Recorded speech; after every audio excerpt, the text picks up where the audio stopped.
Hello, thanks for joining me tonight.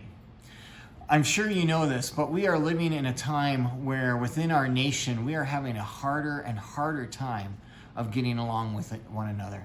Feelings and emotions are running high, civility is running low, and there is just so much that we disagree about and so much that can tear us apart. Perhaps you've experienced this with your friends, with your coworkers or neighbors, or within your own family. The question for us is, as followers of Jesus, how do we navigate times like this? What is it that we can do to stay faithful to Jesus and our love for him, but also to be loving those that matter so much to us well also? One of the things that we need to remember is that we are not alone in times like these. Others have faced difficult times like this before, even Jesus.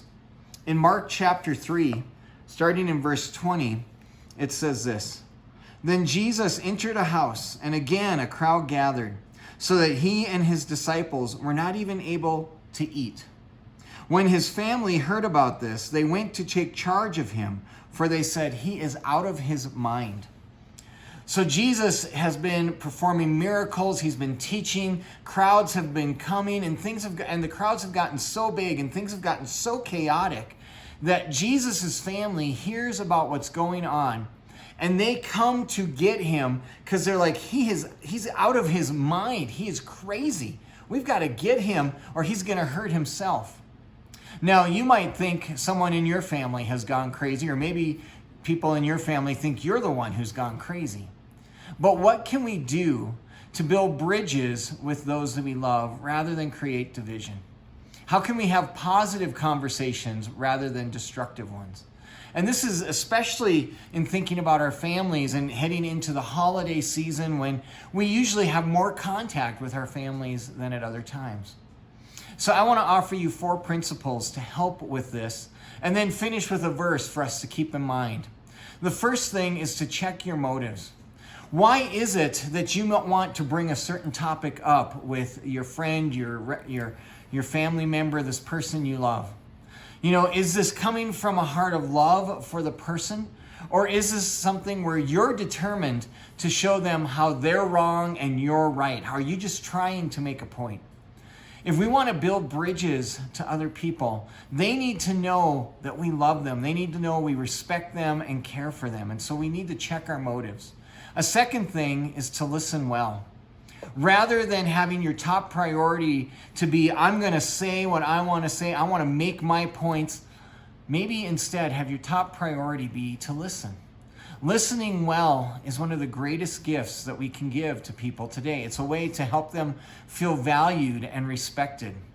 And one of the things we need to do then is, when we listen, ask good questions. Engage that person. Be curious and seek to really understand, okay, what's your perspective? What are the beliefs? What information or facts? What experiences do you have that shape and lead you to think the way you think, or believe the way you do, or do the things you do? And this gives us great insight into others, and it can draw us closer to them. And along with that, many times people will reciprocate and then ask about us in return. And when we do talk, one of the greatest resources we have is the third thing: to use stories.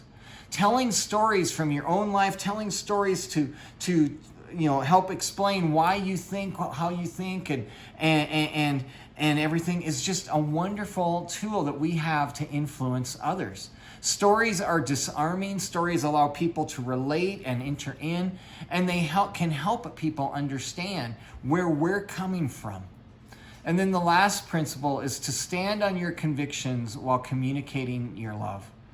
Sometimes we can get so caught up in trying to stand up for our convictions and make our point that we don't show people the love that we truly feel for them or still feel for them. Sometimes we let go of our convictions because we think that's how we keep the peace. But maturity allows us to continue to love each other even when we don't agree.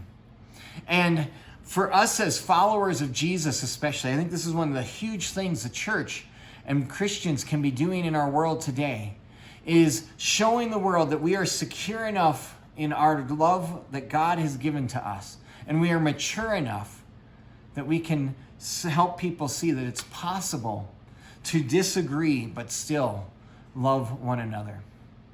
These are principles that can help us to build bridges, to have positive conversations, even when we disagree. But sometimes, even when we do everything right, even when we've communicated our love and respect for another, things can still go wonky.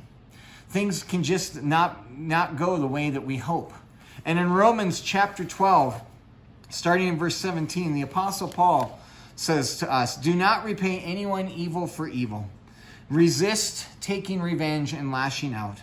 Be careful to do what is right in the eyes of everyone."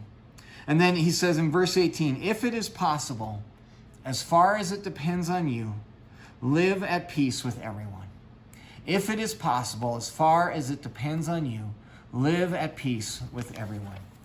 Even when things go sideways, even when people don't respond with the maturity and love towards us that we wish that they would have or that we've shown to them, don't lash out, don't seek revenge. Instead, as much as it depends on you, seek to live at peace with others. And when things don't go well, trust God to handle that situation and trust that God is at work in the midst of that person's life. I hope that brings some encouragement to you this week, and we'll see you online on Sunday for our services.